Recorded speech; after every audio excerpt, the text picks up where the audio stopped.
TDNSAच्या natural शरीर सौष्ठव स्पर्धेत शरीरसौष्ठवपटूंचा उत्स्फूर्त सहभाग. महापौर सौ. शर्मिला रोहित पिंपळोलकर यांच्या हस्ते झाले स्पर्धेचे उद्घाटन.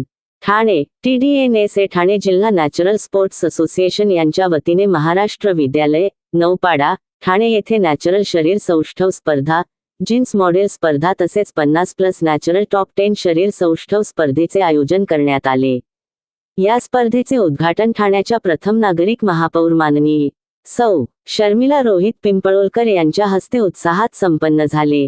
यावेळी त्यांनी स्पर्धेत सहभागी झालेल्या सर्व शरीरसौष्ठवपटूंना शुभेच्छा दिल्या. तसेच ठाण्यात बंद पडलेली मा महापौर चषक शरीर सौष्ठव स्पर्धा भविष्यात लवकरच पुन्हा सुरू करण्याबाबत आश्वासन दिले. या स्पर्धेत एकापेक्षा एक सरस अशा स्पर्धकांनी आपली कला सादर केली व उपस्थितांची वाहवा मिळवली. स्पर्धेच्या पुढील कार्यक्रमात विजेत्या स्पर्धकांना बक्षीस व सन्मानचिन्हे देऊन गौरविण्यात आले. यावेळी माननीय नगरसेवक श्री सुनेश जोशी, समाजसेवक डॉक्टर श्री राजेश मढवी आणि नगरसेविका माननीय सौ. प्रतिभा राजेश मढवी यांच्या हस्ते विविध गटांतील विजेत्यांचा सन्मानही करण्यात आला.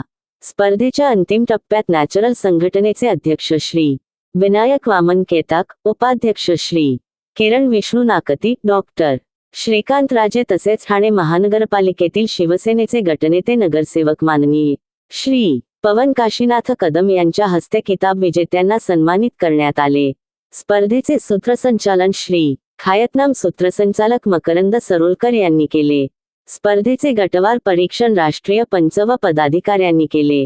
यामध्ये श्री मोहन करंदीकर, श्री माधव भोळे, श्री संजय चवाथे, श्री आनंद मोकाशी, श्री संतोष पाटील, श्री सुरेंद्र महाडिक, श्री दिलीप ठोंबरे, श्री आदित्य विकास पाटील, श्री ओंकार खरोटे, श्री सुखद सलागरे, श्री रेजवान गुलाम अली फरीद यांनी केले.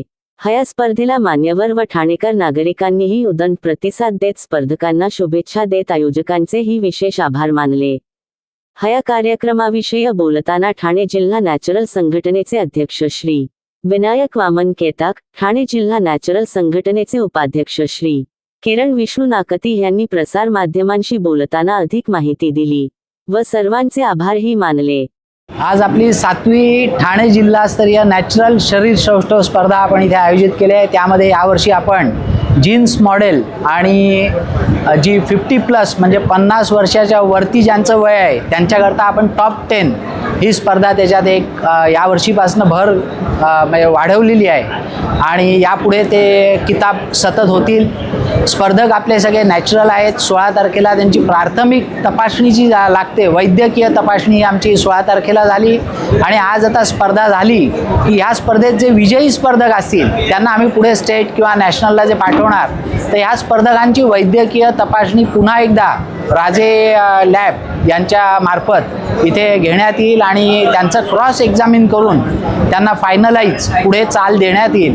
अशी या स्पर्धेचं एक स्वरूप असतं की त्या जो खेळाडू आहे तो नॅचरलच आहे ना हे पूर्णपणे तपासलं जातं आणि त्याला सन्मानित केलं जातं. आत्ताच आपण बघितलं की आपण महापौर मॅडमच्या हस्ते इथे या स्पर्धेचं उद्घाटन झालेलं आहे आणि त्यांना आम्ही विनंती केली की या करोना काळानंतर महापौरश्री ही गेली अनेक वर्ष स्पर्धा चालू होती ती बंद पडली तर किरण सरांनी विशेष त्यांना विनंती केली की ती स्पर्धा पुन्हा चालू करावी आणि त्यांनी एक आम्हाला सुखद अशी घोषणा केली की यापुढे आपण जी स्पर्धा बंद पडली आहे त्या सगळ्याच स्पर्धा चालू करू आणि महापौरश्री ही किताबाची स्पर्धा देखील आपण नक्की सुरू करू आणि त्याच्याकरता आम्हाला त्यांनी चर्चेला बोलवलं आहे. आता किरण नागती सर आणि आम्ही त्यांच्याशी चर्चेला जाऊ आणि ही स्पर्धा लवकरात लवकर आपल्या ठाणे जिल्ह्याच्या मुलांसाठी कशी काय संपन्न होईल हे बघू. या स्पर्धेचा प्रथम घाट जो घातलेला आहे तेव्हा मी पण त्या स्पर्धेला उतरलेलो. 32 वर्षापूर्वी माननीय धर्मवीर आनंदिगे साहेब हे होते आणि त्यांनी ही स्पर्धा आमची सुरू केलेली आहे. तेव्हा त्यांनी बँड पथकाच्या पण स्पर्धा चालू केलेल्या आणि शरीर सौष्ठव आणि ह्याला दुजोरा राजन विचारे आणि या सगळ्या टीमनी दिलेला तेव्हा आणि गेली सतत ही स्पर्धा चालू होती आणि आता पुन्हा मॅडमनी सांगितल्याप्रमाणे महापौरश्री हा चषक आपल्या इथे पुन्हा सुरू होईल. ठाणे जिल्हा नॅचरल स्पोर्ट्स असोसिएशनतर्फे खरं तर ही जी स्पर्धा आहे शरीर सौष्ठव, त्याचं सगळ्यात महत्त्वाचं कारण आपण बघतो की रोगप्रतिकार शक्ती आता कमी झाली आहे आणि ह्या तरुणांमध्ये रोगप्रतिकार शक्तीसुद्धा वाढावी, वेगवेगळे आजार येतात आणि तिथे कुठेतरी मला असं वाटतं आपण बळी पडतो. त्याच्यामुळे प्रोटीन्स आणि या सगळ्याचा मारा जो असतो तो मला असं वाटतं कधीतरी तकलादू आहे की काय असं वाटायला लागतं. आणि म्हणून आमच्या अध्यक्ष आमचे विनायक केतकर या सरांनी कुठेतरी हा विचार केला आणि आपली तरुण पिढी आहे ना कुठेच मला असं वाटतं कृत्रिमरित्या त्यांचं शरीर वाढायला नको याचा प्रयत्न करण्यात आला. आणि आज बघतोय आपण की तुकाराम मुंढे सरांच्या माध्यमातून ज्या पद्धतीने कारवाया होत आहेत, अन्नामध्ये भेसळ आहे, इतर सगळ्या गोष्टी आहेत, मग कुठेतरी शरीर जपलं पाहिजे, शरीर सौष्ठव आपण म्हणतो तर ते अबाधित ठेवलं पाहिजे. त्याच्यासाठी मला असं वाटतं ही स्पर्धा आजच्या तारखेला तर खूप महत्त्वाची आहे. कुठेतरी जागरूकता आता लोकांमध्ये होत चाललेली आहे, त्यामुळे भविष्यामध्ये या स्पर्धेचं स्वरूप खूप वेगळं असेल आणि आम्ही सगळी टीम म्हणून इथे काम करतोय. स्पर्धकांची संख्यासुद्धा खूप लक्षणीय आहे. त्याच्यामुळे या स्पर्धेला उद्घाटन महापौर मॅडम यांनी केलेलं आहे, शर्मिलाताईंनी, आणि खूप सुंदर असं वातावरण निर्माण झालेलं आहे.